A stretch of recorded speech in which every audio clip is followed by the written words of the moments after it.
Ada Lovelace, Eddie Lamar, Alan Turing ou encore Grace Hopper, ce sont des noms qui te sont peut-être familiers. Si ce n'est pas le cas, sache que ce sont des personnes qui ont marqué l'histoire de l'informatique et de la programmation.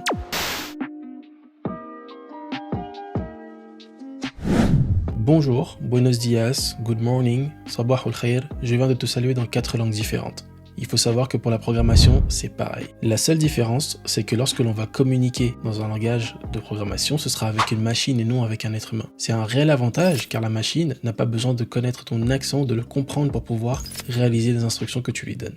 Un langage de programmation, c'est tout simplement un ensemble d'instructions qui vont permettre de pouvoir faire des choses. C'est similaire à une langue, comme pour le français, qui est par exemple constitué de grammaire ainsi que de vocabulaire. La grammaire, dans la programmation, pour nous, ce sera la syntaxe du langage, tandis que le vocabulaire, ce seront les mots-clés.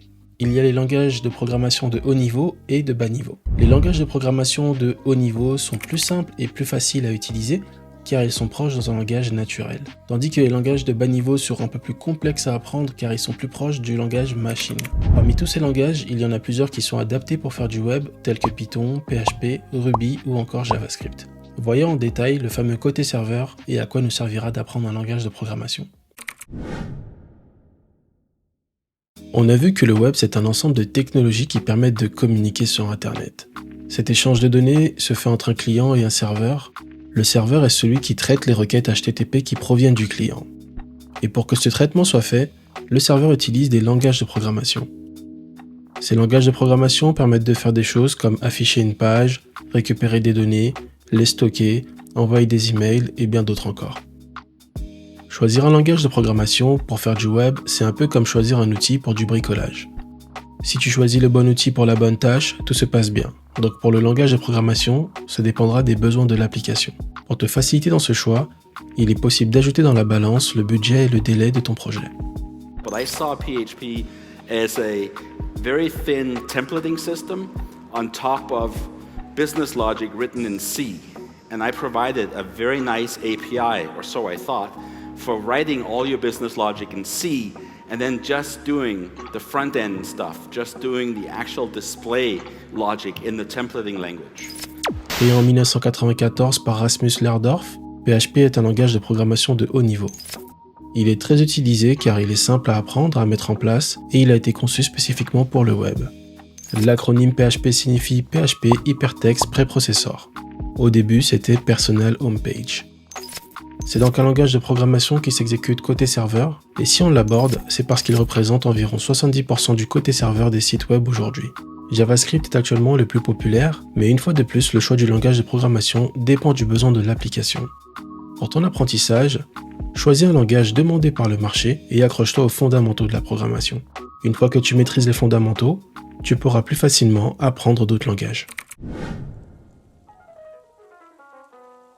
En PHP, pour déterminer quel type de requête HTTP est reçue par le serveur, on utilise la variable superglobale $server.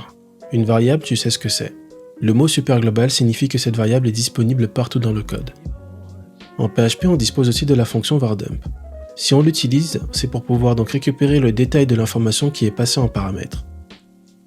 Pour $server, cela retournera un tableau avec plusieurs clés et valeurs. Parmi ces clés, il y a request-method. Tu connais déjà la méthode get, c'est celle qui permet de pouvoir récupérer une ressource, ainsi que post, celle qui te permet de pouvoir créer une ressource. Il y a également patch, qui permet de mettre à jour, ou delete, pour supprimer des données. À l'aide de l'information sur la nature de la requête HTTP, on peut déterminer l'action à effectuer, comme pour get qui va récupérer les données pour une page d'accueil par exemple, post pour envoyer les données d'un formulaire de contact, patch ou delete pour pouvoir supprimer ou mettre à jour des informations dans une base de données. Il y a encore d'autres méthodes HTTP. Pour les apprendre, il suffira du coup de visiter la page de la MDN qui est dédiée à cela.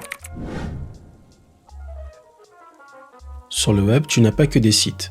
Il y a également des applications web ainsi que des API. Une API, c'est exactement comme une application web, sauf qu'il n'y a pas d'interface dans le navigateur. C'est un ensemble de scripts qui va s'exécuter côté serveur et qui répondra donc ici par des données ou une manipulation de celles-ci. Les API sont très utilisées dans le web, elles permettent de faire communiquer des applications entre elles.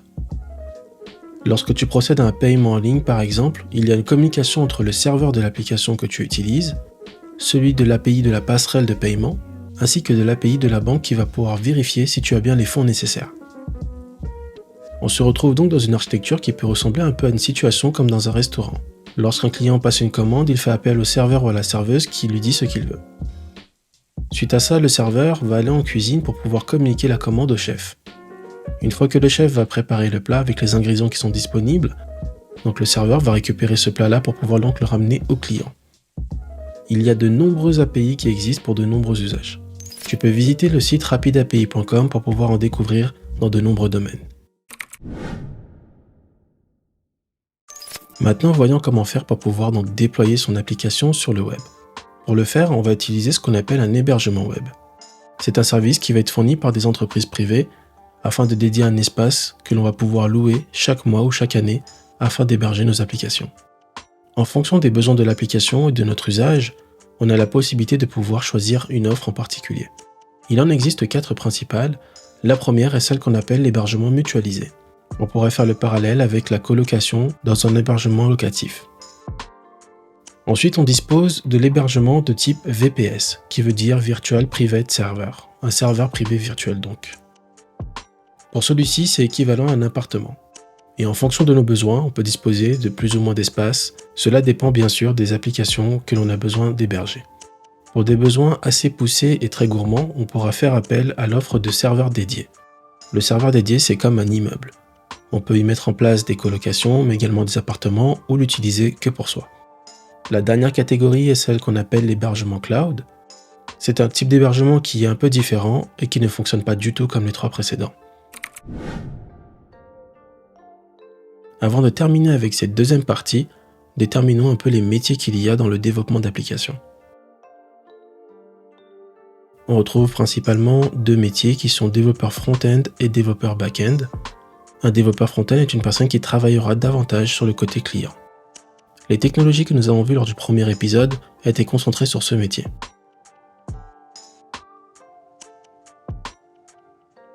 Concernant le développeur back-end, comme tu l'as compris, il travaillera du côté serveur, et ce que nous avons vu dans cet épisode le concerne directement.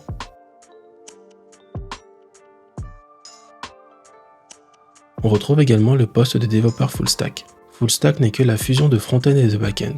Tu auras toujours une appétence qui sera beaucoup plus forte pour l'un ou pour l'autre, mais il est important de savoir comment fonctionnent les 2 côtés. Dans le dernier épisode, on abordera les bases de données. Et on verra également comment faire pour pouvoir se former entre plateformes, livres, vidéos en ligne et toutes les ressources disponibles. Je t'apprendrai également comment intégrer l'IA dans ton apprentissage, car ça devient un outil qui sera indispensable pour tout développeur dans le futur. Il faut savoir que ce futur commence maintenant. Merci d'avoir regardé la vidéo jusqu'au bout, n'oublie pas de mettre un like et de t'abonner.